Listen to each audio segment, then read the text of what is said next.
Good morning. Up nice and early. Continuing that streak of getting up and going to church like a good boy. And I'm only joking, although it's always, I think it's nice to take a Saturday and Sunday off and maybe go to the duck ponds or, even go around a wee church. They're very relaxing places, but there we go. I'm rambling already. What is the point of this? The point of this is possibly to ramble a little bit. It has actually been a while since I've maybe talked about how I'm feeling, and I know it's the big thing, and maybe I'm being flippant in saying that. There's a reason why that's the big thing. There is definitely um, a positive to people like taking a wee second and being like, right, how am I doing? How am I doing? Um, so how am I doing? I'm doing great. Now, one thing I will say, maybe I'm playing my hand face up a little bit when saying this. Maybe there were some people that will take advantage of this, but that's fine. Is yes, I'm doing pretty well, but the response that I'm getting from a lot of people around me, well, first of all, it probably isn't going to change how I'm feeling, but second of all, it is actually putting me at risk of what I would call relapsing. I'm having like 20, 30 people in the past 2 or 3 months that are screaming at me saying, "You're manic, Ben. You're out of your mind. You're bananas. You're aggressive." All of this stuff, and I simply reject it. This will have to be screamed at me for another year before I believe that, because all of what I am witnessing and getting, I am getting a lot of aggression, and actually, whenever it comes to online, not particularly. The aggression has died down a lot online, maybe because some of the more bad faith individuals who we haven't seen for a while have realized that I'm probably not the fight they're looking for. It will take them too long to get the big hilarious reaction that they're looking for. There are better targets out there. Maybe, who knows? But yeah, I'm sort of just getting sick of essentially being gaslit, probably accidentally by most people around me. A lot of people are like, "Ben, are you manic?" No, you're confusing my positivity and me getting the shit together as being manic. I'm sorry that you misinterpret as that, but I'm fine. So that's enough about me. That really is the big and small of it. An angel didn't come to me in the night. Somebody didn't like reveal something to me that needed to be revealed. I didn't get dropped in my head. I didn't fall off my scooter. I didn't, you know what I mean? I didn't wake up and it was manic or something or not. So enough with the concern. I do appreciate the concern, but your concern is better spent elsewhere. It really is. I'm fine. And again, let me reiterate the amount of accidental or otherwise gaslighting that I'm getting. "Ben, you're crazy. Ben, you're so aggressive. Ben, you're going to start a." No. Now, like a lot of other people, I have now maybe gained zero tolerance for taking aggression. I'm very good at de escalating it, whether it be through, reciprocating or making it go away. And that is the one thing that is starting to bother me a lot, because it's not just about fights. It's usually about arguments or something like that, or how you react to something. And I will simply not be told as the victim of like different things. And now I'm talking about if I respond to something directly as a victim of something, I will not be told that, "Oh, Ben, you should have reacted this way," or, "Oh, you should have taken." No. If you're faced with some bollocks and you react, then I was going to say reacting. No, you don't get to decide. Like, if you go to someone and come up with some complete bollocks to them, about them, to hurt them, and then that person responds, and you're like, "Oh, how could you do this publicly?" Or, "How could you say a mean thing about..." No, you immediately lose that right once you take shots at someone. Now, maybe we got a little off track, but I swear that this is all relevant. It's all the same. It's all the same thing that I'm talking about, and I'm really at the end of my tether. There are certainly some people in my life that mean very, very well, but they would be best advised not to push these boundaries, because I don't have a problem anymore walking away from things that are going to change my life a lot.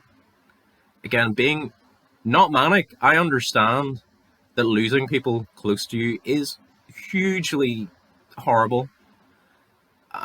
You're taking years of being together or experience or being best mates or whatever, and just saying that's irrelevant. But the reason why I said that I'm able to do that is because I've already had that thrust on me twice in the past year. I've already basically been walked out on twice. And this is not by like a boyfriend or a girlfriend, probably by more serious. So, well, this isn't a dare. This is really not a dare. But test my ability to just be abandoned. It's fine. I've dealt with it before. Now, I know that nobody's going to walk out on me anymore. That said, there are some people that are really, really pushing my boundaries, like really badly. And this all comes back around to online. This all comes back to online. Why am I talking about this in an online context? Now, I have hosted and co-hosted a couple spaces. Whenever I'm talking about last space, I'm talking about the last one that happened. If I'm talking about 2 spaces ago, I'm talking about 2. That might have happened yesterday or a week ago, but we're talking contemporary. We're talking about a month. So, spaces, the last 3 spaces that I hosted, and it's more extended, quite a few more. I've had an individual come on. It's a different person each time, funny enough. And they'll bring up like the 2020 election and Trump and all that stuff. Now, I'm always up for talking about this. Like, oh, do I think Trump's going to get elected next time? Like, what were his good things that he did? What were his bad things that he did? I'm up for an objective conversation about this. But as soon as somebody comes onto one of my spaces and is like, well, like Trump, I see why people like didn't like him. But you see this Biden guy, he is terrible. He's going to end the planet tomorrow. And therefore, like, if it was between Trump and Biden, it's really easy. You vote for Trump. Now, why is that a conversation that I'm not up for having? Like, you could put 2 other people in those spots and I'd be up for having it. But the reason I'm not up for having it is because, in my experience, about 95% of people who come to that conclusion, now I'm actually, in my mind, thinking of someone who doesn't fit this example, but they're the only one so far. They are basically hiding to the audience the fact that they have this desire for some reason, whether it's good or bad, they want to see Trump get re-elected. And I'm just sick of the dishonesty. You can maybe convince some people in the room about that, but it doesn't convince me, okay? Do not pretend that Mr. Joe Biden, Sleepy Joe, is the spawn of Satan. You're telling me 2 things at the same time. That Joe Biden doesn't know what he's doing, he's absent, he's AWOL, but he's also pulling all the strings in the background, and he's, because of inflation, that was him, and he's doing that deliberately. Pick one. Pick one. Is Joe Biden Sleepy Joe, or is Joe Biden a puppet master? Pick one. You can only pick one. But yeah, I'm just sick of the nonsense. And how quickly does that go to, well, I don't know, maybe the 2020 election was stolen, and then George Soros gets mentioned? Question mark. I mean, anybody who's like terminally online, like myself and some other saddos, will know what is being discussed there. But you're like, probably like, what's George Soros?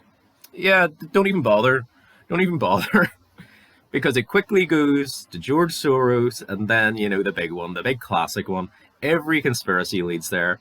Prove me wrong, change my mind. It happened 3 out of 4 times last night with 4 different individuals, where it's like, it's kind of funny that the vaccine came along when it did. Did you think it was anything to do with them? And I'm like, wait, what? What? Oh, the 2020 election, that was maybe, do you think that was anything to do with them?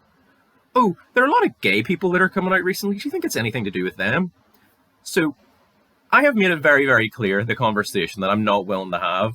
If you think things are happening, everything is happening because of them, you're a fucking dipshit.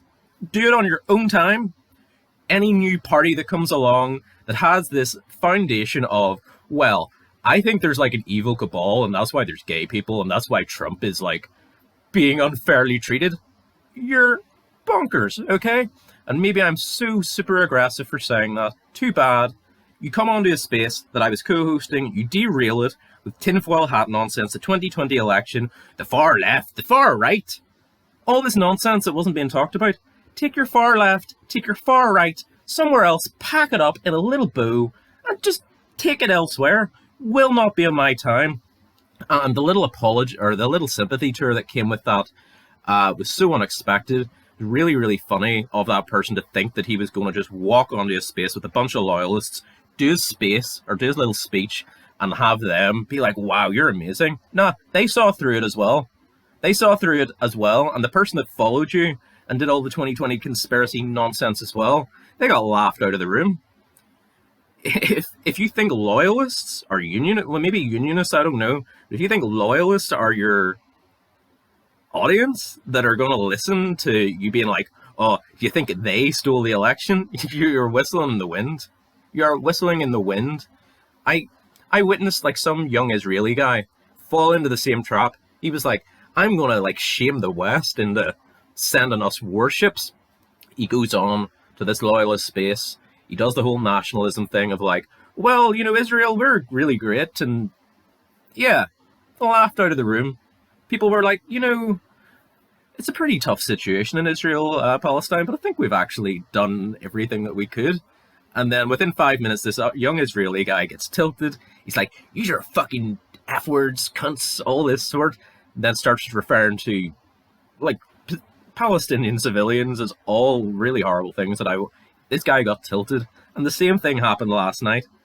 Whenever there was no audience for this 2020 QAnon bollocks that people should have grown out of by now and will, and if they don't, they're going to be the last people holding the bag, then I just don't know what you're doing. The sympathy tour, well done. The one thing I want to say about the Independence NI party specifically is I have no doubts that this party will bring a lot of interesting, engaged, unique people to the table. That, I think, is a really good idea. The reasoning behind this, like, Independence NI thing is really, really good. It's something I would support. That said, we were told last night it needs a leader because of how it's set up. Yeah, that actually is correct, although you'd probably be advised setting up several leaders, because the one thing I will tell you is if you think that you're going to be the leader and be hands off, you're lying to yourself or lying to everybody else. That is not true. It is very, very clear to me that not only do you seem to have some desire to want to be a party leader, to maybe like pat yourself on the head. I'm sorry, too bad if you disagree. You can respond to this if you want. But not only that, your judgment is so flawed, so misguided, so just absolutely out of touch with what normal people say. You're like, "Oh, normal people need to get behind this." Normal people will stay away from you. You will get internet nerds joining you, and maybe one or two people that you convince to waste their time in your little project. Because that's one thing that I will not stand by, is if I see one person join that party that I think like their time is better spent elsewhere, and that you're taking advantage of them by selling them a load of bollocks, I will make sure that doesn't happen. You will not be doing that. End of story. I will not have someone be brought into a fold where people are like, "Oh, it's them. Oh, the gays are going to take over tomorrow because they want to." Bitch, no, you just don't get to do that here. I'm sorry. I am one of the most vocally anti-Zionist voices, or not one of them. Sorry, I am a very vocal anti-Zionist voice. I'm nobody, but I will not take actual anti-Semitism. Actual anti-Semitism not happening on my watch. It is the great unifier, sadly, because there was a young guy that came on, Irish Republican. He went to them pretty quickly. It was 5 minutes later, and he was talking about how the Jews are behind like everything. And I was like, "Do you mean Israel?" Which would still be unfair, but do you mean Israel? And he's like, "Nope. I mean, Jewish hegemony." So that was a young Irish Republican that was saying this, and now I have been told that someone, on the other side, would do the same. But I've seen this several times. So if you're trying to repackage this stuff as George Soros or the Bilderbergs or something, I've seen it all. I've been following this stuff for 15, 20 years. It always leads down that road. And the people who are screaming about anti-Semitism, even whenever it's not happening, you are helping them. The people that scream anti-Semitism because you have the gall to say, "Let's like try and not have Palestinian kids die. You're helping them. You're helping this big state actor, Mr. Libertarian. Oh, we shouldn't have governments. You're helping them, dickhead. So I have said what I needed to say. I'm really glad. This was so much fun. I have been cured of the fucking toxic nonsense that was in my brain last night. And thanks for the headache. That's why I wasn't seen again on the space. I had to lie down. So there you go. Put that in your pipe and smoke it. I will do the same. Have fun. And again, I'm happy to have just vented a little bit. And I will more concisely put my thoughts together on this. Because these aren't my thoughts. This is just reality. 90% of what I said. If you're talking about them, if you're talking about the Jews, go do one. Go fuck yourself. You know nothing. You're a child. You have the maturity, mental maturity of a child. And I know you'll say, I didn't say the Jews. You said them, okay? You said George Soros. Who the fuck is George Soros? He hasn't even heard of Northern Ireland. You are bananas. Do not try these dog whistles with me. I've heard them before. Try them with Americans. Don't try them with loyalists. Because they fucking know them. They're online terminally. Don't try them with ordinary nationals either. They will laugh you out of the room quicker than you got in the room. Because they know that as well. They know what this semi-fascist thinking is. Where you want to get like some strong man in who's like literally saying, well, I'm going to get rid of this group and this group. And oh, the gays, they're on the fucking list too. Yeah, freedom. You love freedom, right? Sure you do. And I'm sure you do actually love freedom, but you're just so politically confused and are inept and are thick that you're supporting people that don't support freedom. So well done. End of my fucking speech. Fuck you.